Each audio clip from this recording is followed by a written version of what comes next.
Good to go.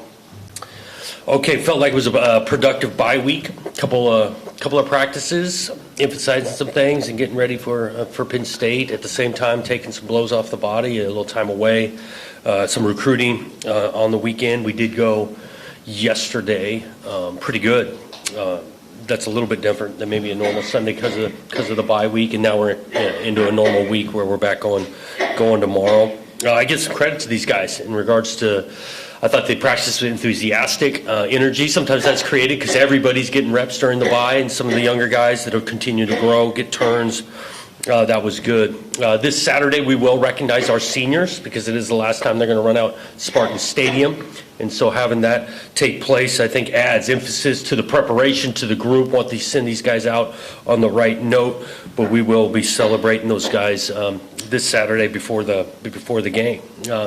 Quick, again, as we looked back on the last time we lined up against Minnesota, first half, Alessio, obviously the sacks caught up to us. A couple of them schematically we didn't recognize or have the correct adjustment, but ultimately we lost some one-on-ones and one there. I do think the halftime adjustments offensively were sound, solid.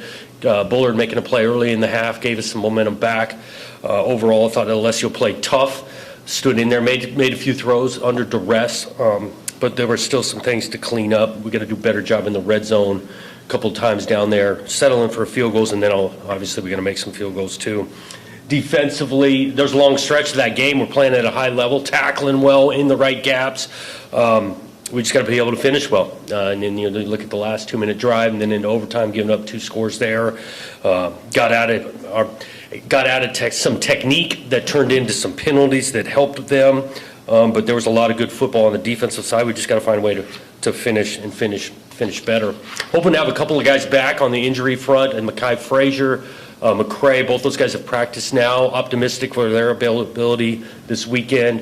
Ruquan Buckley the same way. So hoping to get those guys back this Saturday.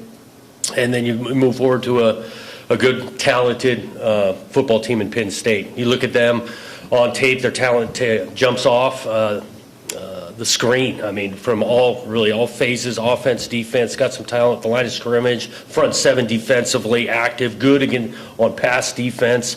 Offensively, they challenge you schematically. They throw a lot at you. And, you call it some similarities, but these guys' last 6 games, 5 of the 6 is one-score games.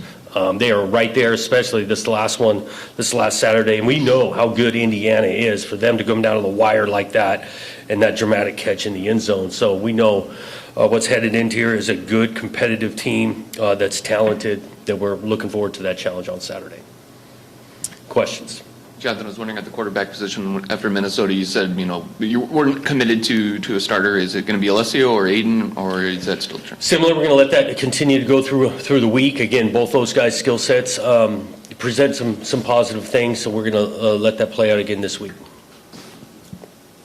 I'm wondering, when you did get through the bye week and everything, and you got a chance to see some of the young guys that got to play on the offensive line, how did you feel like they did in terms of some of the adjustments they made in game in particular, and just overall performance? Yeah, the adjustments and just a clearer communication. We had a couple snaps where actually they're being too aggressive and they missed their block because they're kind of trying to be knocking the guy out way off the ball, and we just whiff. Again, schematics, the type of scheme we chose in the second half versus the first half in regards to the protection calls we're making, there were some better choices there. And so all of that built into, I think, a better second half. Jonathan, could you use 2 quarterbacks with certain packages, or do you believe there's a quarterback and then there's a backup? Yeah, I think that's not outside the consideration because, Aiden's skill set in a package and Alessio's in a package, that's not outside our thinking. We haven't decided on that. I do like the idea of a guy getting a chance to go out there and find some rhythm, and sometimes that takes multiple series in a row, but it's all on the table right now. And when you find teams like we saw with Indiana and Oregon that make those big rushes at the end, or teams that have games and then they slip away, is that talent or is that more of a mindset and the habit of winning? Yeah, I think it's all of it. There's the capability to focus, concentrate, trust your technique when the game's on the line at the end of it, and some of that is the talent that you have. Credit to Indiana for finishing the way they did. That was that long drive, and it really starts going backwards. So there's both a mindset and some talent there. To Jack's question about the quarterback situation, could you ever use 2-in-1 drive, like Aiden in the red zone sort of thing in certain scenarios? Would you go to that extent? Have you ever done that before, and would you consider that sort of thing? Well, that's a consideration because, like you said, both guys' skill sets. You could use that whether, I don't know if it's multiple plays in a row or if you got a quarterback going and then there's a particular play a guy comes in the game. People have seen it, both guys in the game at the same time. And so all of that is, a potential. We'll see what gives us the best chance on Saturday, though. And as you get late in the year beyond, outside of the 4 games left, are there any young guys that you think at this point you might see that you haven't? And a guy like Jace Clarizio, who early in the year was banged up and never really found, is he sort of not going to play this year, or what is sort of his situation? Particularly Jace, yeah, it's been an injury thing the entire time and getting himself to availability. I think about some of the younger guys that have come along. I think about Charles Taplin, catches his first catch last week. You could see some more of him. Again, want to be right in regards to how much he's playing. He's a true freshman, redshirting, but now he's played in 1 game, so you could see him all 3. We've got a couple of guys like that have come along selectively, true freshmen that maybe have played a little bit, but also want to be doing right by them in regards to redshirt. So there's a couple of Bryson Williams I think about has gotten some contribution. You might see him in another game here at the end. Jonathan, right here in the middle. This question is revolving on senior night. Are there any specific moments this season where you saw the impact of senior leadership on the younger players? Oh, yeah, without question. I think about some of those guys that are going to run out, Sam Edwards, Malik Spencer, Darius Snow, bringing younger guys along, especially even like motivation and practice. All 3 of those guys practice, whatever younger guy makes a mistake, hadn't gone his way, those guys are right there to help him bring along, point out how you can get it fixed, still supportive. We've got a lot of that in our culture right now. Jonathan, I'm curious, what do you want to see from your team in these next three games, just from like a bird's eye view of the total program? What do you want to see in these next 3? I want to see the continued competitive spirit they've had. I want to see us be able to finish at the end of the game. These guys are working so hard and put a lot into this thing. Yeah, I want to see the scoreboard being on the right side of it so we can go celebrate in the locker room. I feel like those guys deserve it because of the continued belief, competitive spirit, how hard they're playing, how much work they've put into it. I'd love to be able to, for them, to be able to celebrate at the end of the game. Is there any, Jonathan, I'm wondering, like, over the bye week, did you run with mostly the same blueprint, or like when it's getting late in the year and it's been sort of a tough year, was there anything you tried to tweak to try to just create a little spark or like keep heads up or anything a little different that way? Yeah, well, what was a little bit different, just the rep count, how many, right? You're going into week, whatever this is, game 10, and so the rep count was lighter than the 5 weeks ago when we had our last week. We did blueprints similar Wednesday and Thursday. Wednesday focused on ourselves. Thursday focused on our Penn State, the next opponent. The spark does come with the guys that don't get a lot of reps. They got to scrimmage a little bit on Wednesday. Spark came kind of from that.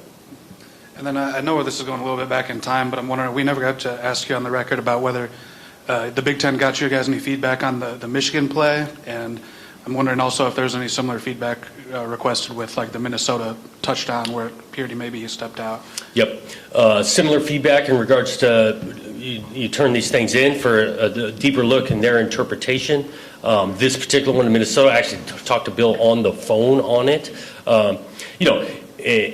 Big picture or how he saw that call, 50-50, could go either way. The mechanic on how it was then operated after the call was made, they want to do that better. How about the Michigan one with Malcolm? I know this is a while ago now. Mm-hmm. Did they get back to you guys? Yeah, they saw it. Could have been a different outcome, different call. And again, I'm not here to chuck these guys on the bus and the officiating thing. This thing ain't simple. These are bang plays. These are 300-pound athletes flying around. There's 22 of them. At the same time, getting those things right make a difference in games. So, but the protocol in regards to after the game, you turn it in. What you see there, and we're trying to learn at the same time. They anticipated a guy being offsides that on tape probably wasn't.